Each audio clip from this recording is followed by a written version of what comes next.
All right, folks, it's a Thursday. It's raining. Obviously, it's raining. And of course, there's nobody around because much of the work was finished yesterday. And it's really hard to do work outside when it's raining. Sure, I'm glad it's got a roof. That's nice. I'm out here to meet with Lori from Huber. She's going to review the technique that was used on the ZipR, which is this paneling right here, mainly nail holes. Do we have any issues with the fact that there's a nail poking out a little bit here on the ZipR tape? Just to get her to fine tune it. Realize there is a warranty with Huber, and if you apply it incorrectly, the warranty's no good. Ooh, it's wet out here. So it looks like the final posts are being put up. As previously mentioned, the electrical is going to be up here.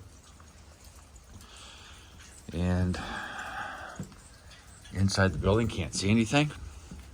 But this is just sort of a walkthrough. I always like to do a recording every couple of days. It helps keep track of what's going on, how the progress is going. You can see that's where the video camera is going to be. That's going to look that way and that way. There's also going to be a video camera here looking down the center, at another video camera at the other area. There will be can lights along here. I actually thought when I was driving here today, you know, I could get some of those smart lights to see how well they work in the cold weather. Something to do. The entrance to the garage. Today I'm having the siding delivered. Hopefully the Menards delivery guy will be nice enough to drive it in and push it as far as he can down the center of the garage, so that when they do have some dry weather and they want to do some siding, it's at least dry. We're coming in. Some of the details, which are hard to tell, but they've actually trimmed or furred this. You can actually see a 2x4 right there, which was not there before. And the idea is so that when this drywall gets put all the way up, it's one level. It's not going up and then coming in. So I think it was done yesterday. You see it was done all there. It is very interesting that they put this rail up. I think it was for construction purposes because they were up there putting the door into the attic, which would be nicely sealed. Yeah, those are temporary railings. Oh, and there's a little ladder walking across. That's cute. What isn't as noticeable is they sadly had to redo the roof on this mechanical room because it wasn't strong enough not to support supplies, equipment, tires, etc. And I do appreciate it. I didn't say anything. And these guys just said, oh, the previous roof wasn't good enough. We're just going to redo it. No complaints, no comments, no conversation. They just did it. It's another reason I like Lance and his crew, Raphael, is they just get her done. All these hoses are for the mini split system. They obviously carry the Freon or whatever is used, 134 alpha. That's all the stuff for the in-floor heating. There's some wiring going in. Nothing really dramatically different. I guess I will sort of close this door part way. I don't see any advantage to having water coming in. I assume that this was, oh, will the door move? Oh yeah, it will move, yay! And we'll see if that blocks some of the rain that we're having today. The nice thing about having a concrete floor is, so what if it gets wet? Who cares? There's one of the heads for the mini splits for the cartridge. Notice how all that silver tape is there. That's to keep crud and corruption out of the fine workings of that connection for the mini split. And there's another mini split head down here. There's two in the garage. They provide heat when needed, and they provide wonderful air conditioning in the summer. Because for about, I'm guessing a couple of weeks a year, it gets hot and humid and nasty. And although this has a high ceiling, you're still going to have some of the heat coming down and the humidity. So it's always nice to have the possibility of dropping the humid air down with the AC. And we're just walking in. It's been a day since I've been here. Not much to see. Once again, another mini split head with the silver tape in order to protect it. Looks like they did a pretty nice job of cleaning up. And looks good overall. Yeah, door's been closed, that's nice. No water's coming through. Looking good. I'm happy. Of course, I think anybody who's building a house always gets a little sad when nothing is happening, but that's the nature of construction. There's good times, bad times, and busy times, and they've been busy for a while. This was put in yesterday. That is the pocket door. If you come through the pocket door, which presumably open 99.9% of the time, which is why I put a pocket door there. You come in, obviously, bathroom. The intake hood for steam from the shower is right there. Sorry, it's a little dark. And here's the mudroom. There's the third bedroom, my apologies. We have some piping up here. This is take air into the HRV, which is what this is. This actually is the exhaust, the supply side. Heat recovery ventilator. This takes it in.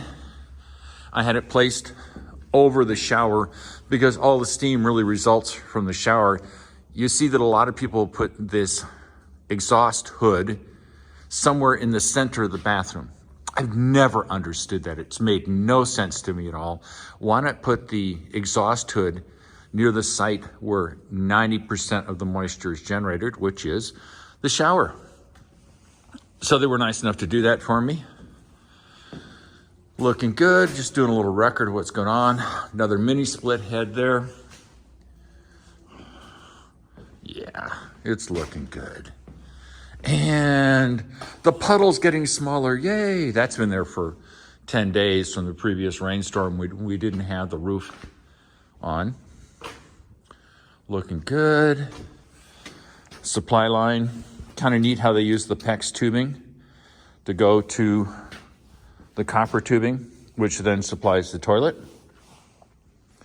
Oh, I love walking through walls. And as you can see, red for hot water, blue for cold water. PEX tubing, then it comes down to the copper, and that's the setup for the sink. He has roughed in the control knob for the shower. Once again, cold, hot. I assume there's a mixing valve down there. Yeah, mixing valve. So we got cold, mixing valve, and oh boy, it is dark. Man, I better get out of the light. This is pretty stupid. But there's a mixing valve there, hot and cold. So, just gonna walk around. Sorry, this isn't a very interesting video. I don't think it's very interesting. But once again, it's just a way on the 22nd of October for me to keep track of what's going on. So should I have questions in the future, like what happened, when did it happen, what did it look like? I actually have a visual record. Will this prove useful in the years to come? I don't know. It certainly can't do any harm. And for those of you who want to know what's going on with the house, you have an ongoing record. Now, this is the fridge. Yeah, we got, I think this is the water supply for the, oh, this is the water supply for the fridge. This is the backside of the bowl in the bathroom. Yeah, I like it that the plumbing is fairly compact, tight. You don't have a lot of runs, like 1 run, 2 run, 3 runs. I did put a recirculating for the hot water on this line so that when I want to, I can run hot water through this line all the time, so that when someone turns on the shower or the tap in the sink or here in the kitchen, they get instant hot water. You know what it's like when you're in a house and you turn on the hot water and there's all this cold water sitting in the pipe This avoids that. Some people argue that it wastes more energy than it saves. I will have it on a timer, so during the summer when I don't really care, it won't be an issue. In the winter, when I'm going, ooh, I'm cold, that was me shaking the camera, simulating cold, it would be warm. And since the hot water basically does its run like this, that bathroom would be warm. There'll be warm water immediately going to this location. So it will lessen the waste of water. I'm on a well, but it's always a good idea to save water if you can. Oh, Lori's not here yet, but she is nice enough to come up from Illinois on a very wet and rainy day. The rain should be ending if the weather person has any accuracy, which it appears that they do. So I may have a video later on with some explanation about the Huber system and how it's taken care of and how you use liquid flash for here. We'll see how it works out. Bye.